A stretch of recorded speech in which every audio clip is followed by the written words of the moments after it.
Feels good to have desire, doesn't it? Does it?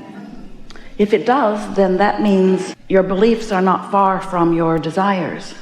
If you want something that you doubt, then that desire doesn't feel so good. But when you have a desire and you are willing to allow it to evolve, and you have figured out how to stay satisfied while it's evolving, so while it's in its vibrational form, its thought form, its idea form, its imagined form, its anticipated form, you feel good about it.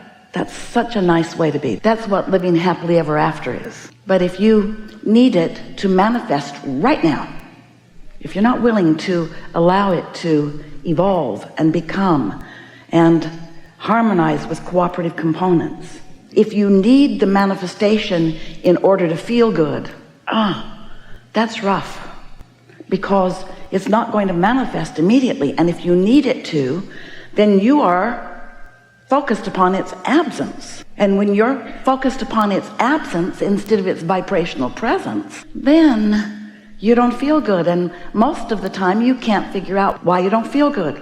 Well, you think it's because it hasn't manifested, but it can't yet, any more than when you put the seed in the ground. It's not going to become an immediate vegetable producing thing.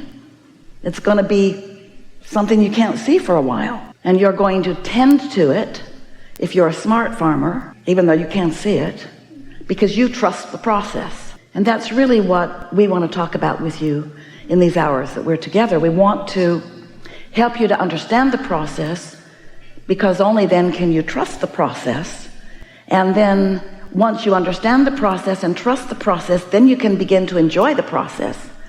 And when you're enjoying the process, then things really begin to unfold for you. And most important, you feel happy in the process of the evolving. You know, every day your life helps you to identify yet new desires and add to or amend desires that are already underway.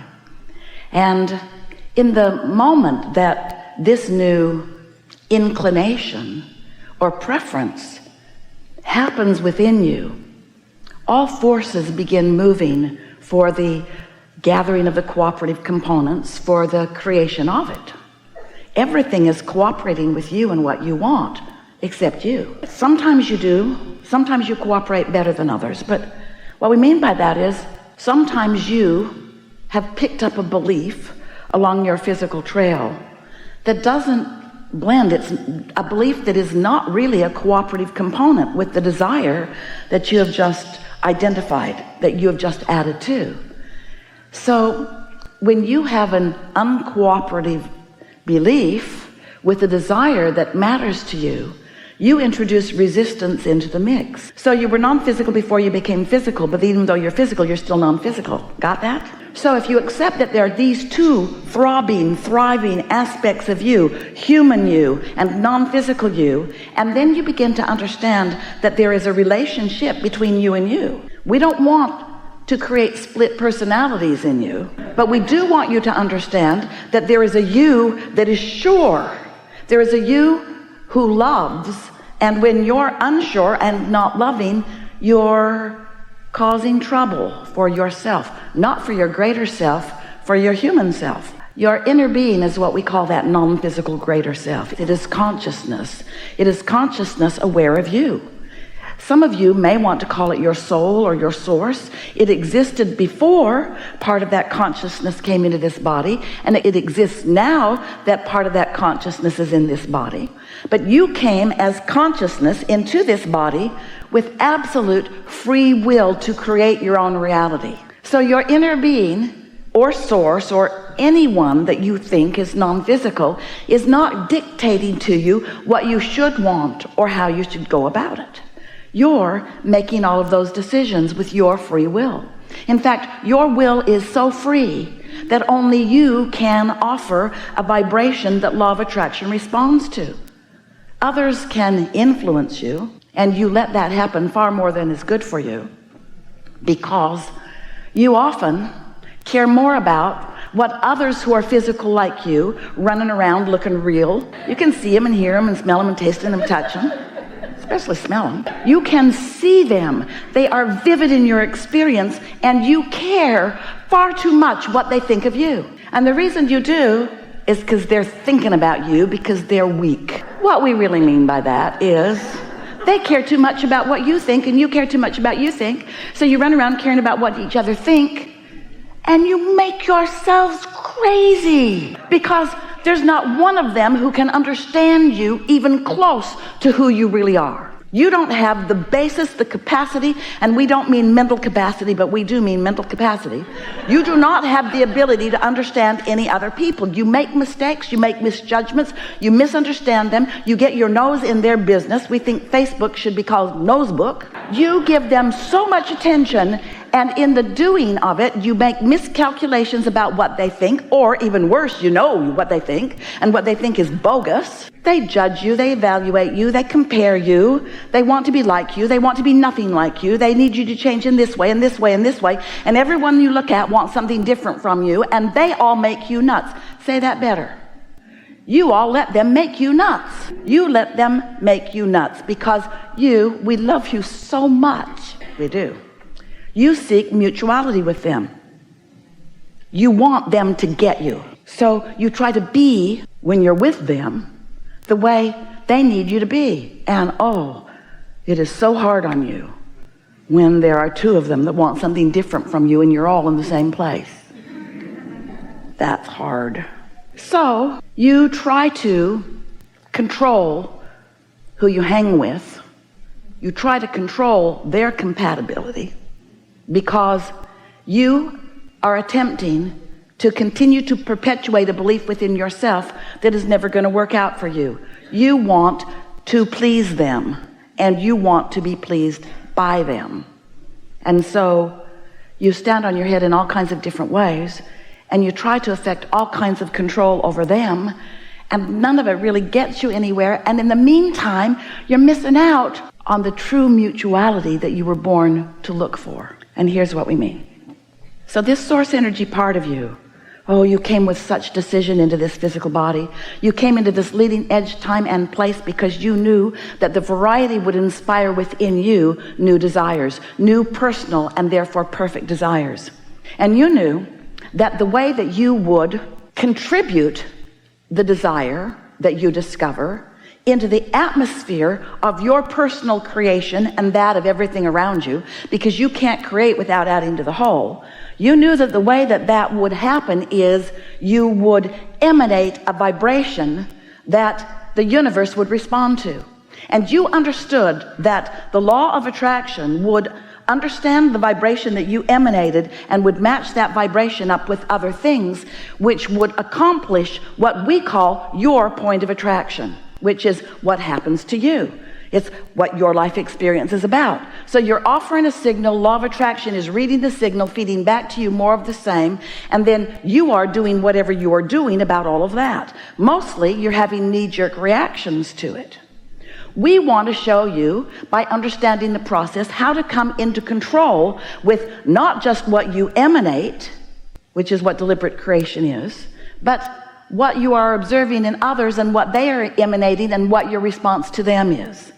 Really, what we're wanting to help you with is how to benefit from the magnificent others around you, and that includes all of them, how to benefit by those around you, which helps you in the launching of your desires, in the deciding of your desires, in the deciphering of your desires, in the sorting and sifting of life experience, in the launching of your desires. In fact, all of them help you in the creation of that which is you. So we want to show you how they help you in the launching of your desires, but then what happens next? So we call that step one.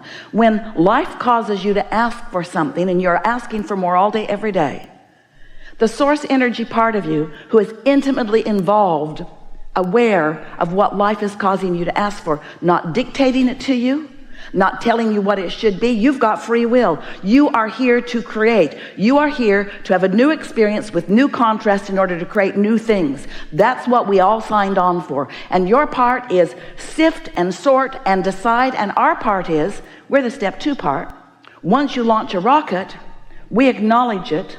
We acclimate to it, we become a vibrational match to it, and we become your strongest point of attraction, because we are consciousness that is you also. So when you ask, we become the vibration that allows that asking to be answered.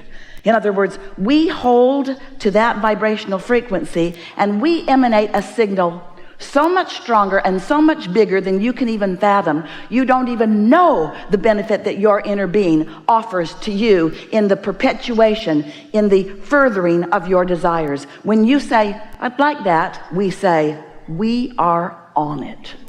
And further, unlike you, we're never off of it. We never lose focus with what you have become. We hold steady to the furthest most whatever it is that you have asked for and you have become. You, on the other hand, we love you so much, you deviate all over the place, because you're not seeking mutuality with your desire and with us who has found mutuality with your desire. You're looking around to see what other humans think about it. How do you like me now? How do you like me now? How do you like me now? How do you like me now? How do you like me now? Not that much. Can you change a little more for me? If you'd be different, you'd be perfect. That's what you keep saying to each other. I just need a slightest little adjustment from you. And as soon as you make it, then they need another slight little adjustment. And then you make that, and then they need another slight little adjustment. And before you know it, you don't feel like you have free will, because you've given it away to what somebody who is never going to be pleased. Not really. Not if they're looking for love in that place. If they're looking for their harmony with the changes that you're willing to make for them, good luck. That's never going to work out well.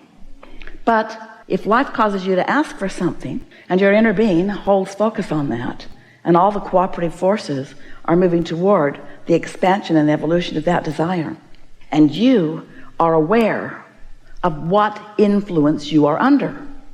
Are you under the influence of your inner being who's with you in what you desire? Or are you under the influence of old beliefs that you've picked up along your physical trail?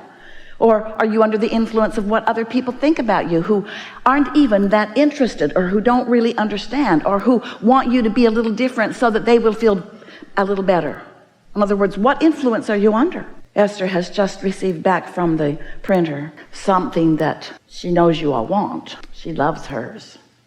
She thought about making it a bumper sticker, but she doesn't really like things stuck on her car.